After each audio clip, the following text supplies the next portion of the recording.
Universal Studios Florida is a massive movie and television theme park celebrating everything from big-budget blockbusters to popular animated franchises. But without a plan, you could easily spend hours waiting in line. Today, I'm sharing my minimal wait itinerary for touring Universal Studios Orlando. The foundation of Rope Drop's success is doing what the pros do, passing all of the front-of-the-park distractions and targeting the attraction guaranteed to have the longest wait, Harry Potter and the Escape from Gringotts. Now, one of my biggest tips for going to Universal Studios Florida is that you need to be through security and standing at the gate at City Walk at least 35 to 40 minutes prior to opening. While Universal Orlando Resort offers early park admission at Islands of Adventure and Epic Universe, Universal Studios probably won't have it in 2026. When the gates open, move quickly to the hidden entrance of Diagon Alley. My priority here is reaching the ride before the thousands of people behind me. The queue is an attraction itself, set in the magnificent Gringotts Bank with incredible goblin animatronics. Once boarded, you'll experience a multi-dimensional steel roller coaster that blends high-speed elements with a sophisticated 3D dark ride experience.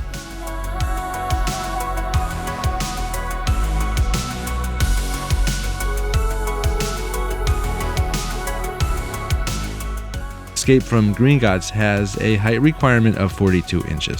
Now resist exploring Wizarding World of Harry Potter right now. We'll be back to explore, I promise. But right now, we have some mega lines to avoid. After escaping the magic of Harry Potter, our second strategic target is my personal favorite, Revenge of the Mummy. Located in the New York section, this is a persistent crowd magnet. By hitting it second, the posted wait time is typically under 30 minutes. It has a great story that begins with one of the best queues in the park. This powerful indoor launch coaster combines speed with dark ride elements, including real fire effects. The ceiling literally catches on fire above you. Revenge of the Mummy has a height requirement of 48 inches.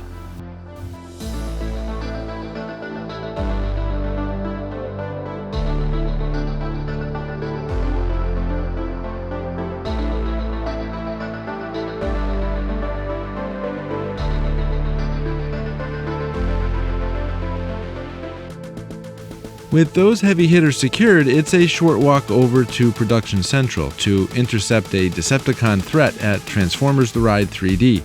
Its location makes it the most logical follow-up to avoid backtracking. You'll feel every shock and shake as you battle alongside Optimus Prime. It's a track-based motion simulator dark ride that can get pretty intense at times, but with a relatively low height requirement of 40 inches, it's a great one for the kiddos.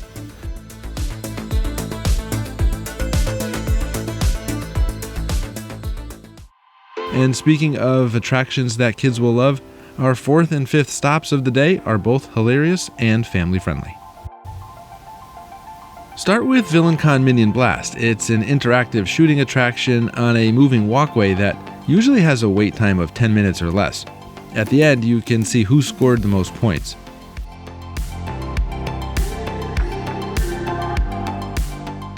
While you're in the neighborhood, it's time for Despicable Me Minion Mayhem, which is right across the street.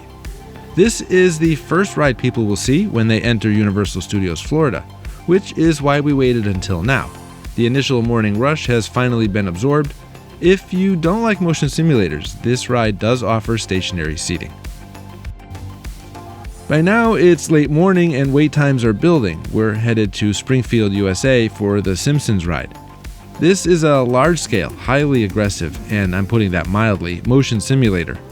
I love The Simpsons, but I'm not a fan of motion simulators. If you're like me, feel free to skip this one. And hit that like button if you prefer actual rides over motion simulators. Now, aside from causing motion sickness, Simpsons fans will love the hidden references and humor, which start the moment you enter the queue. You can follow it up with the lighter Twirl and Hurl, a classic theme park spinner ride with hilarious voiceovers, if you listen carefully. By now, you've knocked out the biggest thrills, and it's time for lunch, assuming you're not nauseous. I have 3 top-tier recommendations for your midday break. If you haven't had enough of that Harry Potter immersion, head back into Diagon Alley. The Leaky Cauldron is a masterpiece of theming, with a rustic, wizarding pub atmosphere. Inside, you'll find traditional British fare. I highly recommend the fish and chips or the cottage pie, which is my absolute favorite. And of course, this is a prime spot to grab a butterbeer, whether you prefer it cold, frozen, or the seasonal hot version. The line can get pretty long, but it tends to move quickly. Or option 2 is Fast Food Boulevard at Springfield, USA. If your group can't agree on what to eat, this is your best bet. This is a food court that brings the world of The Simpsons to life. It's bright, colorful, and packed with show references. You can sit at Moe's Tavern, yes, they have Duff Beer and the Flaming Moe, or the Krusty Burger seating area. You can grab a legendary Krusty Burger, a Clogger, or even a slice of Luigi's Pizza. And for those who want a classic American old Hollywood feel, Mel's Drive-In is a staple at Universal Studios Florida. And here's my strategy for this one. I find an outside table and place a mobile order using the Universal Orlando app. If you time your lunch right, you can skip your seat and have a front row view of the movie parade later in the afternoon. The parade is a seasonal event, so just make sure it's running on the day of your visit. Now, let's get back out there and do some exploring. This time, we're returning to the Wizarding World of Harry Potter, Diagon Alley. Since it's midday, the ride lines are long, so we're going to focus on the incredible atmosphere and hidden details that make Universal Orlando Resort so special. Head straight to Ollivanders, the makers of fine wands since 382 BC. Even if you don't buy a wand, the wand pairing demonstration is a must-see. Be sure to wander into Nocturne Alley. It's perpetually dark, cool, and spooky, which provides a great break from the Florida sun and a totally different vibe. And of course, you can't miss this guy. Here's a pro tip. If you hear the dragon starting to growl and rumble, that's your 15-second warning to get your camera ready. The dragon bursts into flames about every 10 to 15 minutes. This next attraction is one of my favorites, Men in Black Alien Attack. It's an interactive dark ride where you're on a mission to blast as many aliens as you can. Plus, it has the absolute best air conditioning in Universal Orlando. And here's a big tip. This ride offers a single rider queue that can reduce your weight by 50%. This one has a height requirement of 42 inches. Moving back toward the center of the park, we hit San Francisco for the Fast and the Furious Supercharged. This is a track-based motion simulator dark ride. Ride it now because Universal has announced it will permanently close this in 2027 to make way for a new coaster. That new coaster, by the way, will be based on Fast and the Furious and is anticipated to arrive sometime around 2027. It's now peak crowd time. The sun and wait times are at their max, so we're switching to the park's exceptional indoor entertainment. Start with Universal's Horror Makeup Show. It's an original 1990 opening day attraction that is more hilarious than horror. It's a great way to stay cool while the Universal Orlando rides outside have 90-minute waits. And nearby is the Bourne Spectacular, a cutting-edge stunt show that blends live actors with massive LED screens. It's honestly one of the best shows you'll see anywhere in Orlando.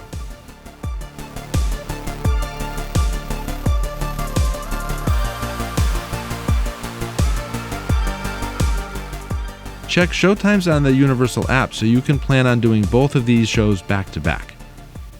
At number 12, we're shifting to a slower-paced classic experience, E.T. Adventure. As the park's only continually operating original opening day ride, it holds a unique place in Universal history.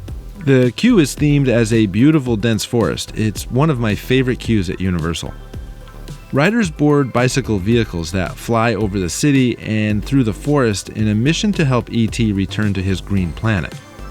This is a gentle, family-friendly dark ride that relies on classic physical sets and animatronics. The set is famous for its distinct forest scent and the heartwarming finale. The ride height requirement is just 34 inches. Afterwards, step next door into the new DreamWorks land to check out the Troller Coaster.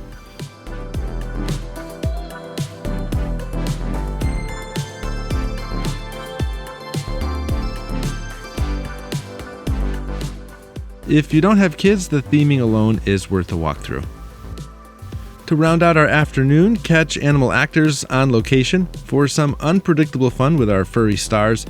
Animal Actors features dogs, birds, cats, and a few other furry friends. as the trainers attempt to demonstrate how animals are trained for TV and movies.